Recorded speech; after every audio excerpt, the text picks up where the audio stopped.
Alors Jésus, s'adressant à la foule et à ses disciples, déclara avec gravité: Les scribes et les pharisiens siègent dans la chair de Moïse, revêtus de l'autorité de la loi. Obéissez à leur enseignement et conformez-vous à leurs préceptes, mais ne suivez pas leur exemple, car ils proclament sans agir. Ils imposent des fardeaux accablants, trop lourds pour les épaules des hommes, mais eux-mêmes refusent de lever le moindre doigt pour les soulager. Toutes leurs œuvres ne sont qu'apparat, afin d'être admirés des hommes. Ils élargissent leurs phylactères et allongent les franges de leurs vêtements pour paraître pieux. Ils convoitent des sièges d'honneur dans les festins et les places de choix dans les synagogues. Ils affectionnent les salutations flatteuses sur les places publiques et se délectent d'être appelés rabbi, rabbi par les hommes. Mais vous, ne vous faites pas appeler rabbi, car un seul est votre maître, et vous êtes tous frères. N'appelez personne sur terre votre Père, car un seul est votre Père, Yahweh, qui est dans les cieux. Ne vous faites pas appeler directeur, car un seul est votre guide, le Christ. Le plus grand parmi vous sera votre serviteur. Celui qui se lève sera abaissé, et celui qui s'abaisse sera exalté.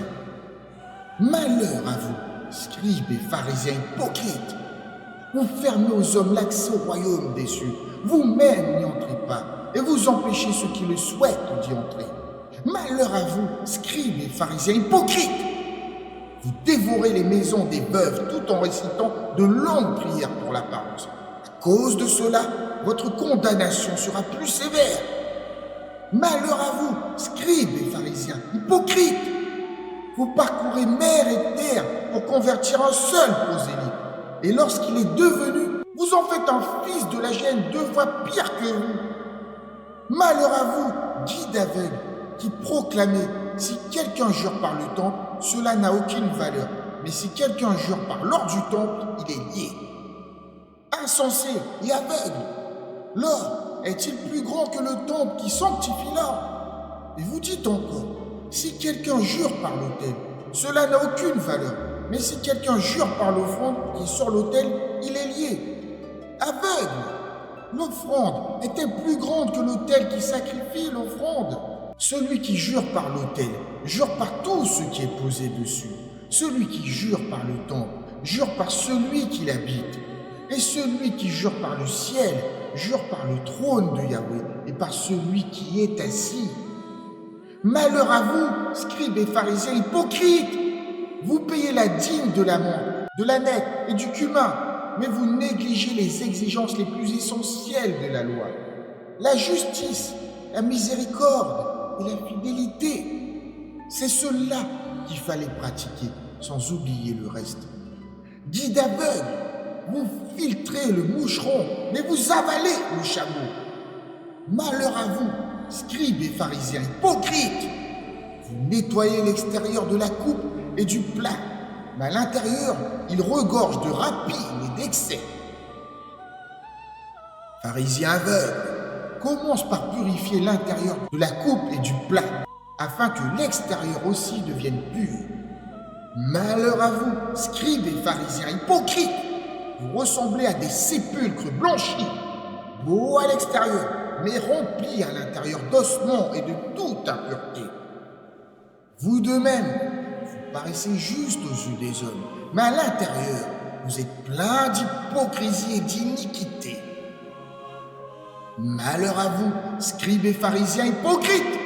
Vous bâtissez les tombeaux des prophètes et décorez les sépulcres des justes, tout en disant: si nous avions vécu du temps de nos pères, nous ne nous serions pas rendus complices de leurs crimes contre les prophètes.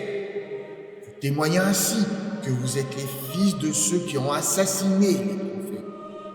Achevez donc ce que vos pères ont commencé. Serpents, race de vipères, comment échapperez-vous au jugement de la géhenne?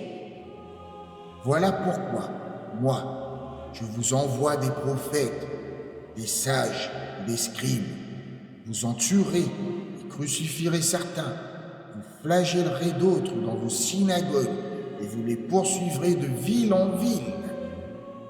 Ainsi retombe sur vous tout le sang innocent versé sur la terre, depuis celui d'Abel le juste jusqu'au sang de Zacharie, fils de Barachi, que vous avez assassiné entre le sanctuaire et l'autel. En vérité, je vous le déclare, tout cela s'abattra sur cette génération. Ô Jérusalem, Jérusalem, toi qui tues les prophètes et lapides ceux qui te sont envoyés, combien de fois ai-je voulu rassembler tes enfants, comme une poule rassemble ses poussins sous ses ailes, mais vous ne l'avez pas voulu. Voici, votre maison vous est laissée déserte, car je vous le dis, vous ne me verrez plus jusqu'à ce que vous disiez « Béni soit celui qui vient au nom de Yahweh ».